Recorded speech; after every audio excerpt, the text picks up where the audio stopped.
Salut à tous et à toutes. Alors, ici c'est Portugal, la chaîne qui vous parle de l'immigration au Portugal.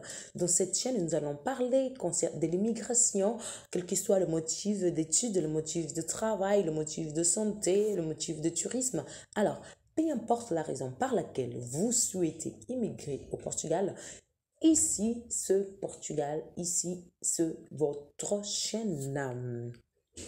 Alors, dans la vidéo d'aujourd'hui, je vais vous parler un peu concernant le regroupement familial. Comment faire le regroupement familial? On y va?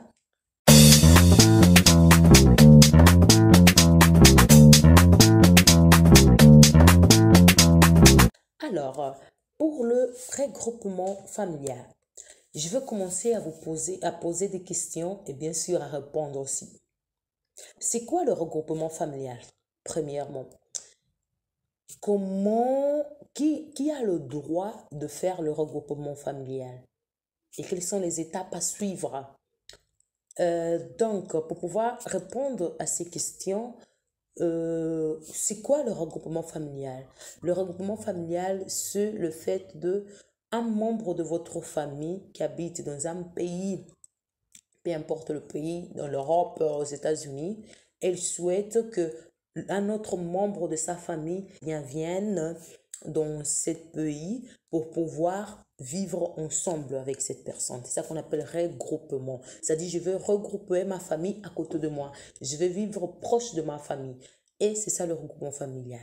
Alors, qui peut faire le regroupement familial? La personne que peut faire, tout le monde peut faire le regroupement familial. Mais ici au Portugal, ceux qui sont éligibles de faire le regroupement familial, ce sont ceux qui ont la carte de résidence.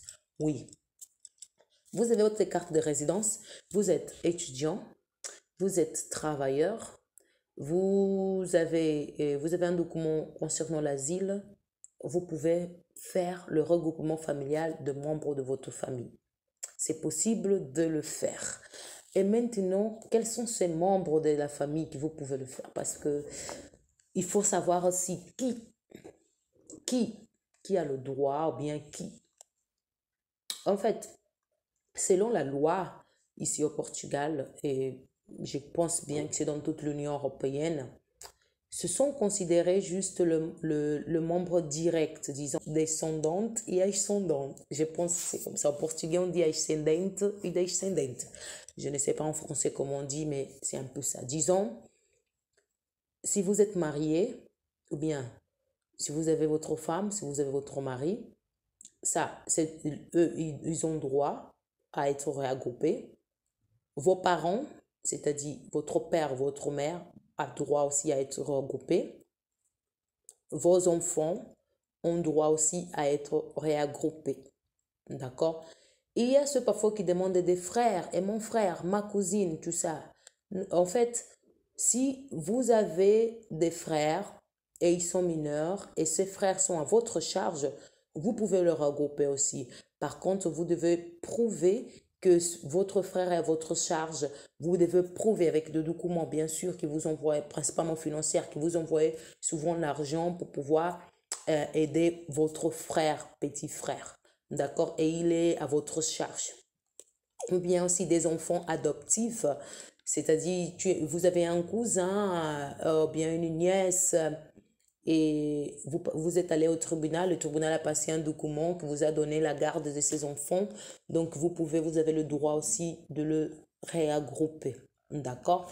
Maintenant, il y a un petit guillemet, entre guillemets, concernant les parents. Un exemple, mon père, s'il a 50 ans, est-ce que je peux le regrouper?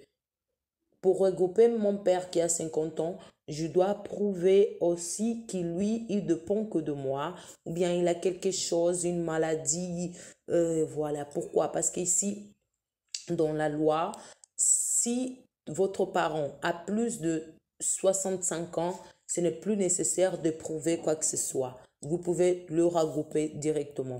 Mais si le parent il a moins de 65 ans, il faut prouver que ce parent dépend de vous et que ce parent a des besoins, disons, besoins spéciaux pour que vous puissiez le regrouper. D'accord? Et aussi, si vous avez aussi de frères, comme j'avais déjà dit, s'il est âgé, il peut aussi être regroupé si longtemps vous prouvez qu'il a des conditions spéciales et c'est vous que vous êtes en train de, voilà, de lui soutenir financièrement. Mais c'est plutôt conditions spéciales, c'est-à-dire un handicap quelconque, d'accord? Et aussi, si vous avez des enfants qui ont plus de 18 ans, vous devez aussi prouver que ces enfants, voilà, que cet enfant, il a besoin d'être regroupé. Pourquoi? Parce qu'à partir de 18 ans, c'est déjà, cet enfant, il est considéré déjà comme adulte. Donc, du coup, il n'a plus besoin de ses parents. D'accord? Ici. C'est pour cela qu'il faut aussi prouver. Mais, c'est-à-dire de 17 ans jusqu'en bas, vous pouvez le regrouper sans rien prouver, sachant que c'est vos enfants. Il faut juste qu'ils vous portez le même nom. D'accord? Donc, ça, c'est ce concernant le regroupement familial. Maintenant, un étudiant peut faire le regroupement familial. Tu n'as pas besoin d'avoir un boulot comme étant un étudiant pour regrouper ta femme, pour regrouper tes enfants, pour regrouper tes parents.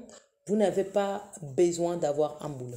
Bien sûr qu'il y a des conditions à remplir et pour ces conditions, je vais faire dans la prochaine vidéo. Et j'espère bien que vous avez aimé et on se voit à la prochaine. À la prochaine.